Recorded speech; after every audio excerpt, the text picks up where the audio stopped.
नमस्कार, मैं ज्योति श्रीवास्तव। आप देख रहे हैं सी न्यूज भारत। वक्त हो चुका है बुलेटिन का।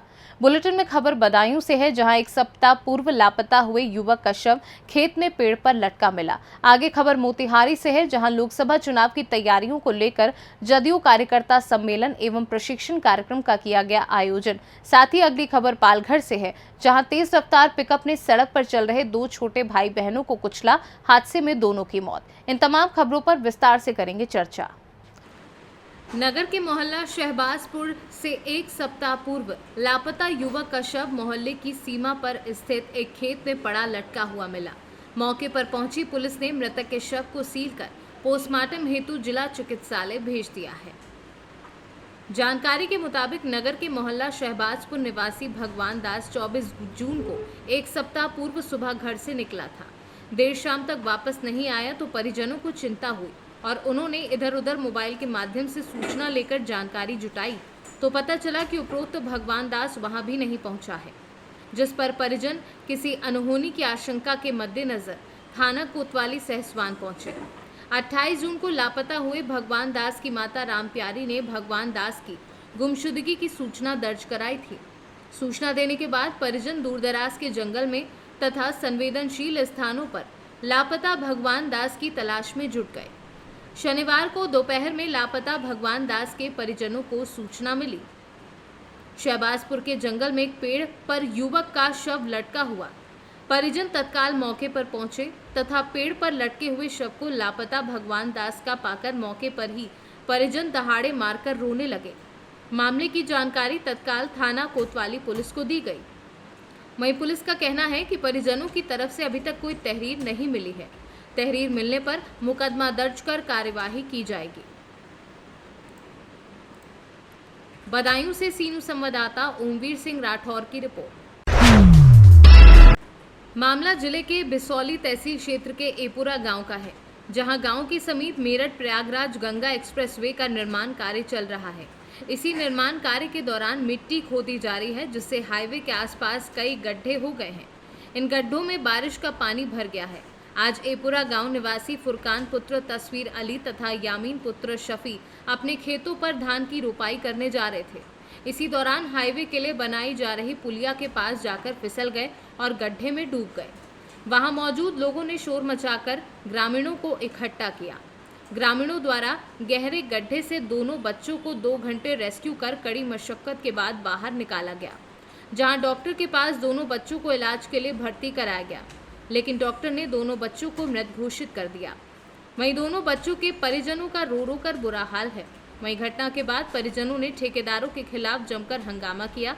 मौके पर पहुंचे एसडीएम और सीओ ने लोगों को समझा बुझाकर दोनों के शवों को पोस्टमार्टम के लिए भेज दिया है और कार्यवाही की बात कही है। एसडीएम बिसौली विजय मिश्रा ने बताया कि किशोर हाईवे किनारे गड्ढे में डूब गए, जिससे उनकी मौत हो गई।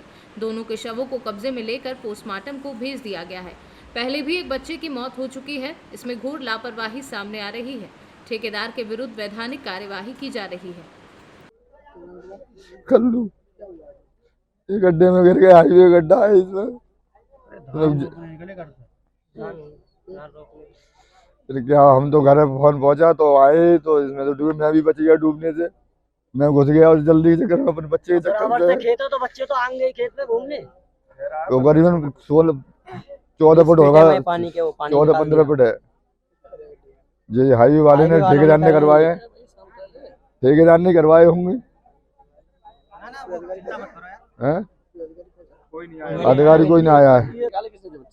जो गांव वाले लगा ले, गांव वालों ने लगा ले। तो कोई प्रशासन नहीं आया था? नहीं, कोई नहीं आया था। तो उन्होंने बहुत टाइम लगा लिया। अभी बच्चे कैसे हैं? अब खत्म हो गए वो तो। हाँ जी, तो हमारे लड़के की होगी करीबन 14 साल, कितनी देर डूबे रहे लगभग इसमें? जिसमें 2 घंटे कम से कम मिल ही नहीं रहे। बहुत गहरा गड्ढा है। 2 घंटे डूब? हाँ। कैसे निकाले? फिर वो एक हमारे यहाँ के डॉक्टर साहब है, वो पैराने जानते हैं, उनने निकाले है। नहीं तो आपने किसी को फोन किया अधिकारी वगैरह को? फोन हमें तो किसी ने फोन किया गाँव वालों ने?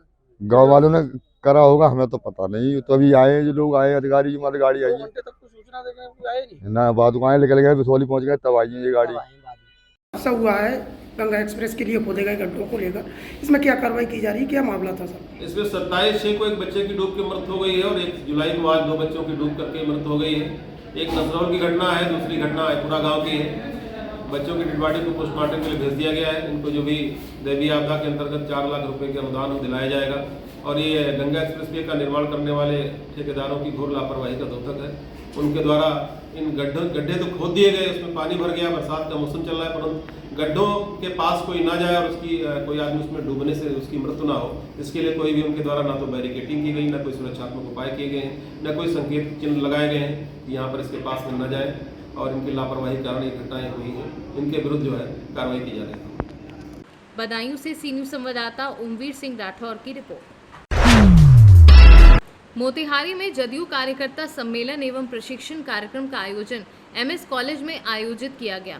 इस सम्मेलन में मद्य निषेध एवं निबंधन मंत्री सुनील कुमार और विधान पार्षद एवं पार्टी के प्रवक्ता नीरज कुमार अतिथि के रूप में शामिल हुए।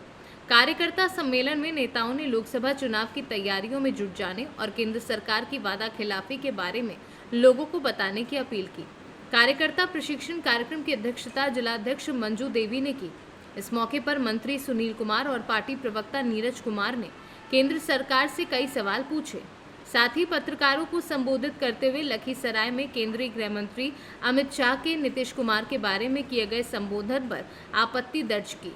विधान पार्षद एवं जदयू के मुख्य वक्ता नीरज कुमार ने पूर्व केंद्रीय मंत्री रविशंकर प्रसाद के यूसीसी विपक्ष पर दिए गए बयान पर जवाब देते हुए कहा कि रविशंकर प्रसाद असत्य बोलते हैं। कश्मीर से धारा 370A समाप्त नहीं हुई है। वह वकील हैं, स्पष्ट बताएं अथवा हम पर मानहानि का केस करें। इनके केंद्रीय मंत्री को भी बोलने नहीं आता। उनको ये भी नहीं मालूम है कि कॉमन सिविल कोड सही है अथवा यूनिफॉर्म सिविल कोड सही है। लखीसराय की सभा में देख लीजिए, राज्य के मुख्यमंत्री के बारे में गृह मंत्री के नाम के आगे अरे लगाया, ये अक्षम्य अपराध है। के नेतागण उपस्थित हैं। आज व्यावसायिक प्रकोष्ठ शुरुआत की है चंपारण से प्रशिक्षण शिविर का, और ये हमारे लिए कि व्यापारिक समूह के लोग हैं। तो आजकल एक चला रहा है 9 साल बेमिसाल, ये भाजपा का घोषणा पत्र है, ये 19 का घोषणा पत्र है। और हम भारतीय जनता पार्टी के यहाँ सांसद भी हैं, लंबे समय तक सांसद हैं। हम उनसे जानना चाहते हैं कि जरा व्यापारियों के बीच जाकर के बताइए कि आपने यह कहा था, वायदा किया था आदरणीय नरेंद्र मोदी की पार्टी भारतीय जनता पार्टी ने कि हम राष्ट्रीय व्यापारी कल्याण बोर्ड गठित करेंगे और राष्ट्रीय खुदरा व्यापार नीति बनाएंगे। कहाँ है वो सर्कुलर? वो आरएसएस के ऑफिस में है कि अमेरिका के बाइडेन के पास दे आए हैं? किसके पास दे आए? किसके पास है यह? और आपने यह कहा था कि सभी व्यापारियों को 10 लाख रुपया का दुर्घटना बीमा उपलब्ध कराएंगे। तो दुर्घटना बीमा मोतिहारी से सी न्यूज़ संवाददाता सचिन कुमार अंशु की रिपोर्ट। पालघर के मोड़गांव में एक सड़क दुर्घटना में 2 छोटे भाई बहनों की मौके पर ही मौत को हो जाने की दिल दहला देने वाली घटना सामने आई है। तेज रफ्तार पिकअप ने सड़क पर चल रहे 2 छोटे भाई बहनों को कुचल दिया। हादसे में दोनों की मौत हो गई। ये भाई बहन है प्रीति मलकारी उम्र 11 साल और शाहिद मलकारी उम्र 8 साल। वे दुकान की ओर सड़क पर पैदल जा रहे थे, तभी गांव में एक पिकअप ने उन्हें कुचल दिया। हादसे के बाद पिकअप चालक पिकअप लेकर फरार हो गया और पुलिस फिलहाल उसकी तलाश कर रही है। जानकारी सामने आ रही है कि दोनों मृत बच्चे पालघर विधायक श्रीनिवास वनगा के करीबी रिश्तेदार हैं और इस हादसे से ग्रामीण इलाकों में सड़क सुरक्षा का मुद्दा एक बार फिर सामने आ गया है। पालघर से सी न्यूज़ संवाददाता महेश भोई की रिपोर्ट। रामपुर के सिविल लाइन थाना क्षेत्र में 6 वर्षीय बालक की निर्मम हत्या का मामला सामने आया है, जिसमें हत्या करने वाला उसका पड़ोसी खुद 12 वर्षीय लड़का है जो शराब और स्मैक का नशा करने का आदी है। घटना के बाद जब पुलिस को सूचना मिली तो पुलिस मौके पर पहुंची और त्वरित कार्यवाही करते हुए पूछताछ शुरू की, जिसके घेरे में पड़ोसी लड़का आया तो पुलिस के सामने हत्या की पूरी वारदात को बयान कर दिया। फिलहाल पुलिस ने बाल अपचारी 12 वर्षीय लड़के को गिरफ्तार कर लिया है। वहीं शव को पोस्टमार्टम के लिए जिला अस्पताल भेज दिया है। घटना के बाद इलाके में दहशत का माहौल है। वहीं पुलिस इस मामले में विधिक कार्यवाही करने की बात कर रही है। मैंने आके देखा तो मेरा लड़का नंगा पड़ा, सारा कुचला हुआ पड़ा। क्या नाम था, क्या करता था बच्चा? युग यादव था नाम, कच्चा LKG में पढ़ गया। अब के एडमिशन कराया, गांव के रहने वाले वाला लल्ला पल्ले का वाला यह हमारा। क्या करते हैं आप? मैं टावरों में टेक्नीशियन हूँ, टावर विजन में। क्या नाम है आपका? मेरा नाम योगेंद्र यादव है। बच्चे का क्या नाम बताया? युग यादव। युग यादव। हाँ। ये कितने टाइम से घर से गायब था? घर से 2-1 घंटे से गायब था भाई। वो मैं जैसे ड्यूटी से आया, मैंने रोटी वोटी कुक ली, मैंने लल्ला कहाँ है? लल्ला बोली ये बाहर होगा, मैं सब में घूम देख का आया तो मैंने खाना दे दे। जब वो आएगा फिर एक ही लड़का पहुंचा, मैंने तुम्हारा लड़का उधर देखा तो मैं इधर आया, मैंने कहा इधर क्या करने जाएगा, मैंने देखा तो मेरा लड़का बिल्कुल खत्म पड़ा, कुछ लगा पड़ा था। छोटे छोटे भी लगी हुई थी। पूरा ये निकला हुआ उसका, आगे भी निकली हुई है उसकी। कितने बच्चे हैं आपके? एक ही लड़का मेरा 6 साल का। थाना सिविल लाइन क्षेत्र के रहने वाले हैं योगेंद्र यादव, जो ज्वालानगर क्षेत्र के रहने वाले हैं। उन्होंने पुलिस को सूचना दी कि करीब दिन में 2 बजे सूचना दी कि उसका बच्चा दिन में 10 बजे के करीब से गायब है। इस पर सिविल लाइन पुलिस ने तत्परता से कार्रवाई करते हुए मौके का निरीक्षण किया और पूछताछ करनी शुरू की। उसी में योगेंद्र यादव का पड़ोसी ही,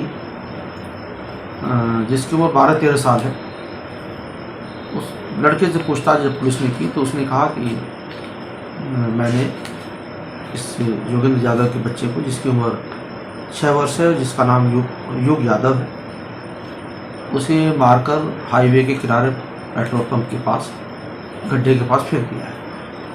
पुलिस ने इस बाल अपचारी की निशानदेही पर सबको बरामद किया और जो बच्चे का कपड़ा नहीं था शरीर पर, उसके कपड़े बरामद किए, आला कतर बरामद किया और जो अपचारी है इसे गिरफ्तार कर लिया।